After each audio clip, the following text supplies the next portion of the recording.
What if intelligence actually makes you more likely to believe stupid things? Think of a brilliant surgeon who swears by essential oils to treat depression, or a physicist who buys into election conspiracies. These aren't uneducated people. They're highly intelligent, but their brains aren't wired to seek truth. They're wired to defend what feels true. That's the disturbing paradox. The smarter you are, the better you become at rationalizing away uncomfortable facts. Intelligence gives you sharper tools, not for objectivity, but for self-deception. In 2006, neuroscientists ran a chilling experiment. They scanned the brains of educated Democrats and Republicans during a bitter U.S. election. When shown clear evidence that their preferred candidate had contradicted themselves, the logical parts of their brains stayed quiet. Instead, emotional circuits lit up like Christmas trees, desperately working to dismiss the uncomfortable evidence. And when they found a way to dismiss the evidence, their brains released dopamine, the same reward chemical behind gambling and addiction. They literally got high off their own rationalizations. This dopamine hit creates a powerful reinforcement loop, making self-deception literally addictive. The more you practice motivated reasoning, the better it feels and the harder it becomes to stop. These weren't random people off the street. These were educated, presumably rational individuals who prided themselves on their critical thinking abilities. Yet, when confronted with information that threatened their beliefs, their intelligence became a weapon against truth rather than a tool for finding it. This psychological trap is called motivated reasoning, and it might be the most dangerous cognitive bias of our time. Understanding why educated people follow dumb ideas, beliefs demonstrably contradicted by evidence they'd readily accept in other contexts, requires us to confront an uncomfortable truth. Our intelligence often works against us, not for us. But this isn't just a modern discovery. Over a century ago, a German philosopher saw this pattern with startling clarity, long before brain scanners could peer into our skulls and reveal the neural machinery of self-deception. Friedrich Nietzsche understood something profound about human nature that modern neuroscience has only recently confirmed. Long before neuroscientists could peer into our skulls, Friedrich Nietzsche understood something profound about human nature. He wrote, "The most common lie is that which one lies to oneself. Lying to others is relatively an exception." This wasn't just philosophical speculation, it was a penetrating insight into how human minds actually work. What Nietzsche meant is that we don't just occasionally deceive ourselves. Self-deception is our default mode. We're not rational creatures who sometimes get emotional. We're emotional creatures who sometimes use reason as a tool to protect our feelings. And the more intelligent we are, the better we become at this sophisticated form of self-deception. Our education system trains us to construct arguments, to marshal evidence, to sound convincing, but it rarely teaches us to question whether we're using these skills to discover truth or to defend comfortable illusions. Think about it this way. If you're trying to convince yourself that eating that third slice of pizza is actually healthy, a brilliant mind will come up with far more creative justifications than a simple one. You might invoke the Mediterranean diet, talk about carb loading for tomorrow's workout, or cite some half-remembered study about lycopene in tomatoes. Intelligence doesn't make you more rational. It makes you a more sophisticated liar to yourself. Nietzsche suggested that our beliefs aren't really about truth at all. They're about power, comfort, and social belonging. For Nietzsche, this was the will to power, our drive to assert interpretations that protect our identity and status. We believe what we need to believe to maintain our sense of self and our place in the world. This insight cuts to the heart of why smart people can hold seemingly irrational beliefs with perfect confidence.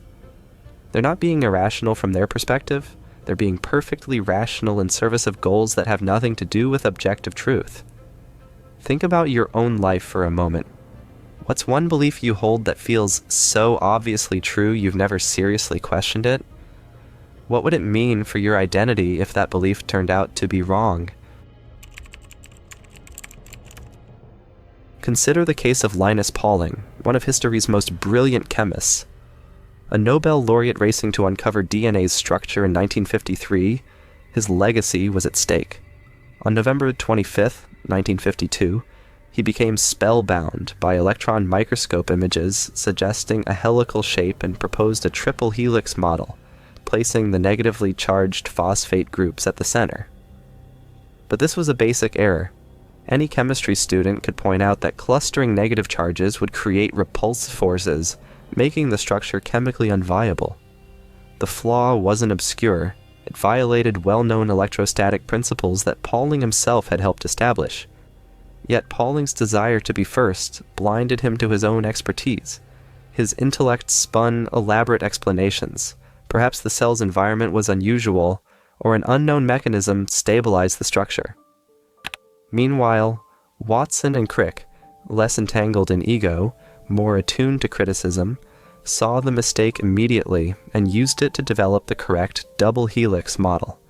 This perfectly illustrates what Nietzsche meant when he wrote, "Convictions are more dangerous enemies of truth than lies." Pauling wasn't consciously lying about the structure. He was convinced he was right. His conviction, backed by his formidable intelligence, made him immune to obvious contradictory evidence. A simple lie could have been corrected. A conviction defended by genius was nearly impregnable. This pattern repeats throughout history. Consider Ignaz Semmelweis, the Hungarian physician who discovered that hand-washing dramatically reduced mortality rates, yet was rejected by the medical establishment partly because existing authorities had too much intellectual investment in alternative theories. Even today, we see climate scientists with impressive credentials who dismiss overwhelming evidence, or economists who maintain positions contradicted by decades of data, not because they lack intelligence, but because their intelligence serves their emotional and professional needs rather than truth-seeking. Here's where Nietzsche's insights become even more relevant to our current moment. In Thus Spoke Zarathustra, he wrote, "Madness is rare in individuals, but in groups, parties, peoples, and ages, it is the rule." He understood that beneath the surface of reason, humans are tribal creatures. And while our tribes once centered on kin or geography, today they're ideological, cultural, and intellectual, often more powerful because they're chosen. When we adopt a political identity, a profession, or even a favorite thinker, it fuses with our sense of self in ways that random circumstance never could. That's why disagreement feels dangerous. A challenge to your group's belief isn't just a debate, it's an identity threat. Your brain responds as if under physical attack. The amygdala, which is responsible for threat detection, floods the system, bypassing reason, and even the most educated mind becomes a defense mechanism. Take climate change. In the US, surveys show that people's views on climate science often track political affiliation more than scientific literacy. A highly educated conservative might use their knowledge not to objectively analyze the data, but to find weaknesses in climate models or question the motives of environmental scientists. Meanwhile, a progressive may ignore flaws in renewable energy proposals simply because they align with their group's ethos. Intelligence sharpens the armor rather than lifts the veil. This is why a brilliant economist might acknowledge that rent control creates housing shortages in abstract theoretical discussions, but passionately support rent control policies in their own city because it aligns with their political tribe's values. Their intelligence doesn't resolve the contradiction. It helps them compartmentalize it. They develop elaborate theories about why their city is different, why the usual economic principles don't apply, why critics just don't understand the local context. Nietzsche anticipated this when he wrote, "People don't want to hear the truth because they don't want their illusions destroyed." Modern research backs him up. Dan Kahan's studies on cultural cognition show that people with stronger analytical skills don't necessarily get closer to truth. They become better at defending what their group already believes. The smarter we are, the more elegantly we deceive ourselves. This becomes especially dangerous when expertise amplifies motivated reasoning, the tendency to interpret facts in a way that confirms existing beliefs. The more someone knows, the more mental tools they have to defend what they already want to believe. They can cherry-pick studies, challenge opposing evidence with technical jargon, and exploit ambiguity to reinforce their views. Take the case of nutritional science. For decades, experts debated the health effects of dietary fat. In the 1980s, many prominent researchers aggressively promoted low-fat diets, citing select studies while dismissing contrary evidence as flawed or insignificant. Critics of the low-fat movement, many of them equally credentialed, highlighted methodological weaknesses, but were marginalized. It wasn't just a clash of data, it was a clash of interpretive frameworks, personal reputations, and institutional investments. Both sides use their expertise not only to analyze but to defend. This sophisticated argumentation, crafting defenses for pre-held beliefs, turns expertise into a weapon against truth. A layperson might say, "That doesn't sound right." An expert, however, will question methodology, dissect statistical models, or reframe the issue entirely, not always in pursuit of truth, but often to protect their position. This pattern appears everywhere. A defense attorney who sees bias in every piece of evidence, or an economist who explains away any market failure. The facts don't change, but the lens does. The tragedy is, these experts often believe they're being objective. As Nietzsche warned, the most perfidious way of harming a cause consists of defending it deliberately with faulty arguments. But the real danger is when those arguments aren't deliberate. Their intelligence becomes a servant of the affects. Logic, working for emotion. That doesn't make them dishonest. It makes them human. But it does make their expertise less reliable when it aligns too closely with ideology or self-interest.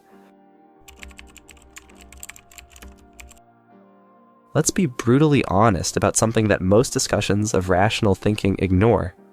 Thinking clearly is often socially expensive, psychologically uncomfortable, and professionally risky. When you start questioning the beliefs that define your community, you risk losing your place in that community. When you change your mind about important issues, you risk being labeled as inconsistent or untrustworthy. This social cost of intellectual honesty helps explain why motivated reasoning is so persistent and why intelligence can make it worse.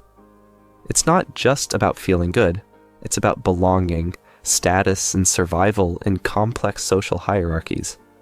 The person who questions everything might be more intellectually honest, but they're also more likely to be lonely, professionally marginalized, and socially isolated.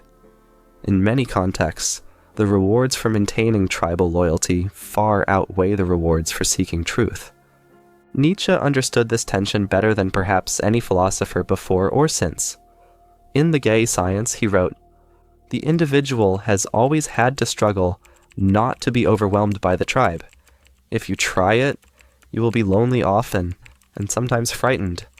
But no price is too high to pay for the privilege of owning yourself." He didn't romanticize this path or pretend it was easy. He wrote extensively about the psychological cost of intellectual independence, the loneliness of those who refuse to accept comfortable illusions, the difficulty of maintaining relationships when you won't pretend to believe things you don't actually believe. He called it a form of spiritual aristocracy that few people could or should pursue to its logical conclusion. But he also argued that this kind of intellectual courage is necessary for human flourishing in the long run. Societies that can't question their own beliefs, that mistake intelligence for wisdom, that confuse sophistication with truth-seeking, these societies eventually run into reality in painful ways. The short-term social benefits of motivated reasoning often lead to long-term individual and collective costs. The question becomes, are you willing to bear the immediate costs of intellectual honesty to avoid the eventual costs of self-deception? Some might argue that if complete objectivity is impossible, why fight motivated reasoning at all? If everyone's reasoning is tainted by their needs, desires, and social contexts, maybe we should just accept that all perspectives are equally valid.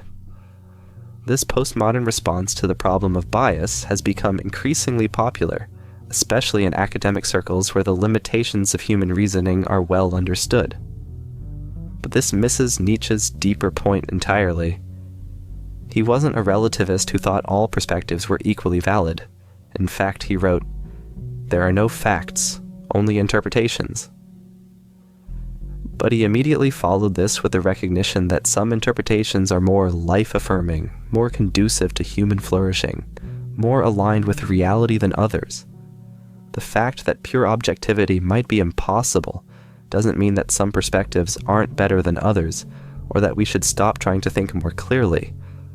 There's a crucial difference between acknowledging the limitations of human reason and abandoning the pursuit of truth altogether.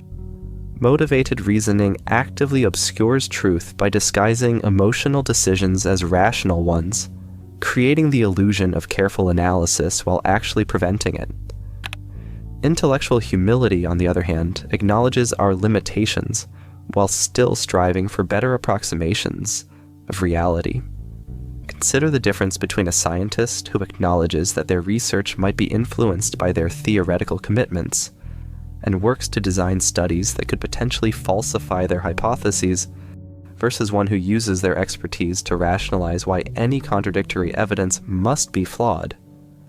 Both are human, both are biased, but one is engaged in genuine inquiry while the other is engaged in sophisticated self-deception.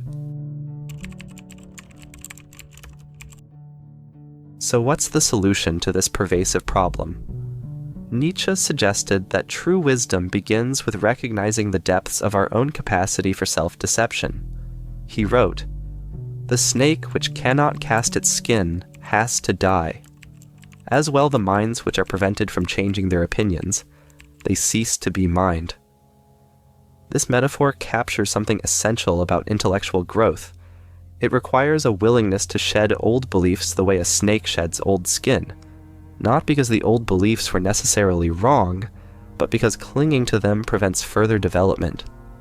This points toward what philosophers call intellectual humility, the recognition that our beliefs might be wrong, that our reasoning might be motivated, that our intelligence might be working against truth rather than for it.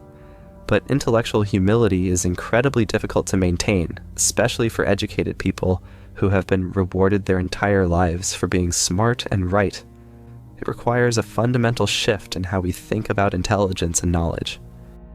The key insight is that intelligence and wisdom are not the same thing.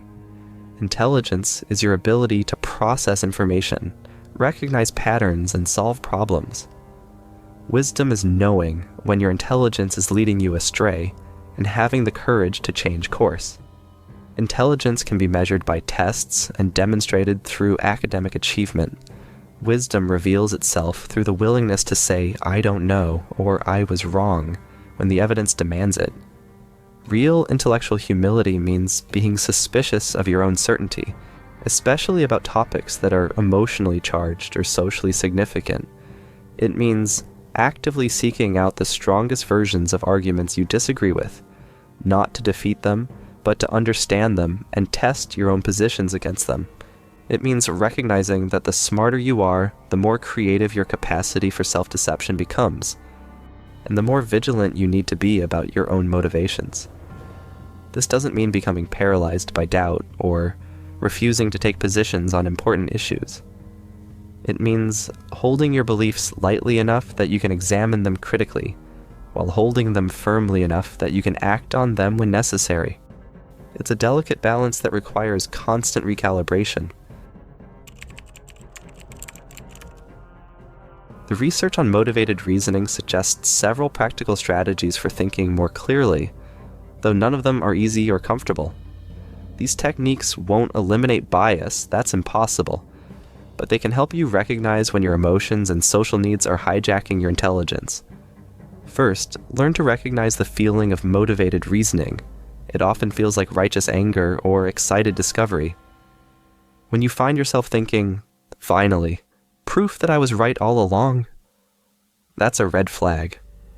Real truth-seeking usually feels more uncertain and uncomfortable. As Nietzsche put it, the strength of a person's spirit would then be measured by how much truth he could tolerate.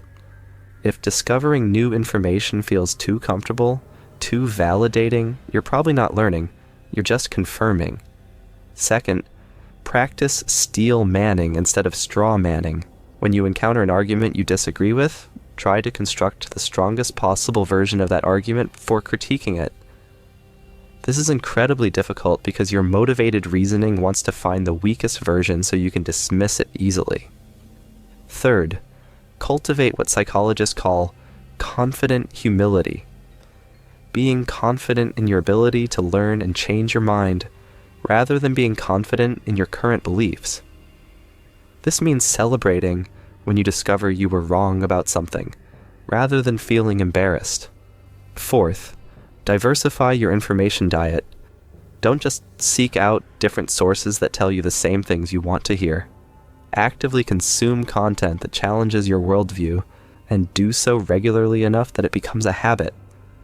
But perhaps, most importantly, recognize that this is an ongoing struggle, not a problem you solve once and then forget about. Motivated reasoning isn't a bug in human cognition. It's a feature that served our ancestors well in tribal environments where group loyalty often mattered more than abstract truth. The fact that it often works against us in modern contexts doesn't make it any less powerful or persistent. Intellectual humility is a practice, not an achievement. And if you're wondering whether this applies to you, if you can't remember the last time you genuinely changed your mind about something important, that might tell you everything you need to know about how well your intelligence is serving truth versus comfort.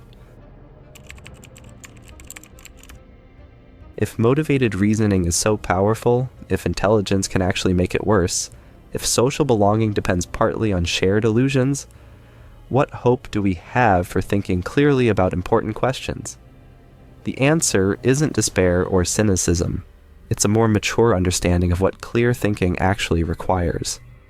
Rationality isn't a natural state that we fall into when we're smart enough. It's an ongoing practice that requires constant vigilance and considerable courage. This means developing new habits of mind. Instead of asking, "How can I prove I'm right?" we need to ask, "How might I be wrong?" Instead of seeking information that confirms our beliefs, we need to actively seek information that challenges them. Instead of using our intelligence to win arguments, we need to use it to understand reality more clearly. But perhaps, most importantly, we need to change how we think about intelligence itself. Being smart isn't about having the right answers. It's about asking better questions. It's not about never being wrong. It's about being wrong in more interesting and productive ways.